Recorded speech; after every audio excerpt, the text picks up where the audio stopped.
में भक्त हुए श्री त्रिलोचन जी, परम संत सेवी, श्री पंडरीनाथ भगवान के चरणों में ही रहते थे। पति पत्नी दोनों निवास करते थे, उनके कोई संतान नहीं थी, इसलिए उन्होंने जीवन भर क्या नियम अपनाया कि जो भी धन आदि उनके पास था, जो भी वैभव था, उन्होंने वो पंढरपुर आने वाले वैष्णवों की सेवा में खर्च करने का उसका मन बनाया कि यहाँ इतने दर्शनार्थी आते हैं, सबका भोजन प्रसादी सामग्री हमारे घर में बना करेगी।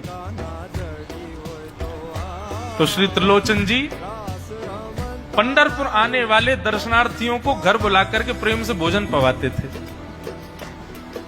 और जितने भी दर्शनार्थी दर्शन करके पंढरपुर से जाते थे वो अन्य संतों को कह देते, बोले कहां जा रहे हो? बोले पंढरपुर जा रहे हैं। बोले भैया पंढरपुर जा रहे हो तो त्रिलोचन जी के यहां जाना, उनके यहां भोजन प्रसादी बहुत बढ़िया संतों के अनुकूल बनाते हैं। बड़ी ख्याति हो गई महाराज जी, अब तो जितनी भीड़ पंढरपुर विठल मंदिर में, उतनी भीड़ त्रिलोचन जी के घर के बाहर संतों की, दर्शनार्थियों की, सब प्रसाद पाने के लिए जाते। त्रिलोचन जी और उनकी पत्नी बड़े प्रसन्न कि इतने संतों की सेवा हम कर पा रहे हैं, ये हमारा सौभाग्य है। धीरे धीरे दोनों वृद्ध अवस्था को प्राप्त हो गए। दोनों वृद्ध हो गए तो अब इतनी सामग्री बना नहीं पाते, कोई सेवक नहीं था, स्वयं बनाते थे पति पत्नी मिलकर के। अब तो ऐसा हो जाता, कभी कभी दाल लग जाती, जल जाती, रोटियां सेकते तो रोटियां जल जाती।